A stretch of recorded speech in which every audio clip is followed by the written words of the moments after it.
अस्सलाम वालेकुम, मेरा नाम डॉक्टर रवि शंकर है और मैं as a consultant neurologist stroke specialist working at South City hospital. आज मैं स्ट्रोक के बारे में कुछ अहम मालूमात डिस्कस करूँगा। स्ट्रोक जिसे हम फालिज कहते हैं, ये मोस्ट कॉमन डिजीज़ है neurologically in Pakistan and all over the world. इससे मोस्ट लाइकली जो पेशेंट्स होते हैं वो माजूरी में चले जाते हैं, जिसे हम डिसेबिलिटी कहते हैं। और ये कॉमन डिजीज़ है उन पेशेंटों में होती है जो मिडिल एज के पेशेंट्स होते हैं, मोस्टली 40 to 60 और 60 से अबव के पेशेंटों में हो सकती है।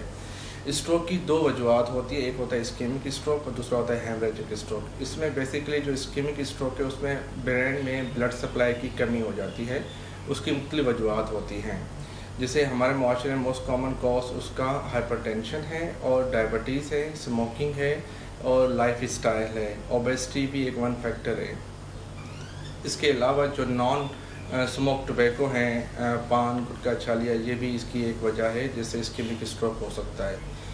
इस्केमिक स्ट्रोक का इलाज आ चुका है और इसका इलाज ये काबिल इलाज बीमारी है जिसमें टाइम की बहुत बड़ी अहमियत है।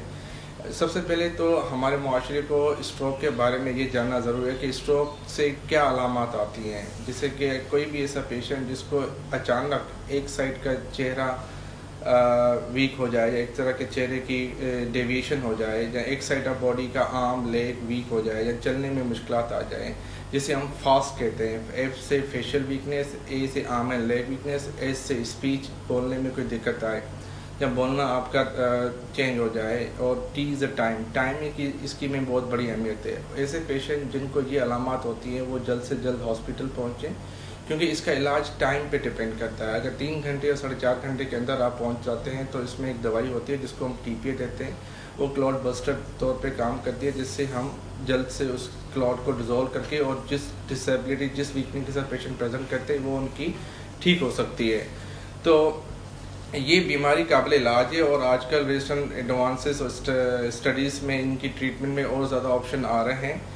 तो पहले तो ये आगाही है कि इसका सिम्टम्स और जो उनके रिस्क फैक्टर है उसको जानना बहुत ज़रूरी है, उसके बाद इलाज आता है। तो ऐसा कोई पेशेंट जिनको ये अलामात शुरू हो गई हैं तो उनको 3 घंटे के अंदर जल्द से जल्द हॉस्पिटल पहुंचाएं ताकि इनका इलाज वक्त पे हो जाए। और इसके अलावा दूसरे पेशेंट जो इस टाइम पीरियड में नहीं पहुंच पाते, जो 3 घंटे के बाद पहुंचते हैं, तो उनका भी इलाज काबिल है हमारे मेडिकल टीम में, लेकिन उसकी जो ऑप्शन है फिर वो डिफरेंट हो जाते हैं, जिसमें हम MRI पे जाते हैं, CT स्कैन पे जाते हैं ताकि तशख़ीस किया जाए कि ये इस्केमिक स्ट्रोक है या हेमरेजिक स्ट्रोक है। फिर इन दोनों की ट्रीटमेंट मॉडलिटीज़ और ट्रीटमेंट अप्रोच डिफरेंट होती है। तो इसका हम अपने माशरे में इनके रिस्क फैक्टर को कंट्रोल करें। अगर किसी को ये फालिज हो गया है तो उसकी ट्रीटमेंट करें, और उसके बाद जो फालिज के बाद जो डिसेबिलिटी आती है, जो वीकनेस हो जाती है, उसके लिए उसकी physiotherapy, speech therapy, occupation therapy, rehabilitation पे भी हमें काफ़ी तवज्जो देनी होती है। और इन सब चीज़ों को मिला के अगर हम एक अप्रोच के साथ स्ट्रोक पेशेंट की केयर करें तो उससे पेशेंट की काफ़ी बेहतरी होती है और वो पेशेंट कुछ महीनों के अंदर, कुछ हफ्तों में भी ठीक हो जाते हैं। जो स्ट्रोक की दूसरी जो टाइप है उसको हम हेमरेजिक स्ट्रोक कहते हैं, और हेमरेजिक स्ट्रोक भी उसी तरह प्रेजेंट करते हैं जिस तरह एक साइड की फेस की, आर्म, लेग की और स्पीकिंग में प्रॉब्लम आ जाए। लेकिन ऐसे पेशेंट जो हॉस्पिटल पहुंचते हैं तो उनका सबसे पहले हम CT स्कैन करते हैं। CT स्कैन करने के बाद हमें ये पता चल जाता है कि this is a haemorrhagic stroke, and उसकी जो हमारे माशरे में अहम वजह पाई जाती है वो है ब्लड प्रेशर का अनकंट्रोल।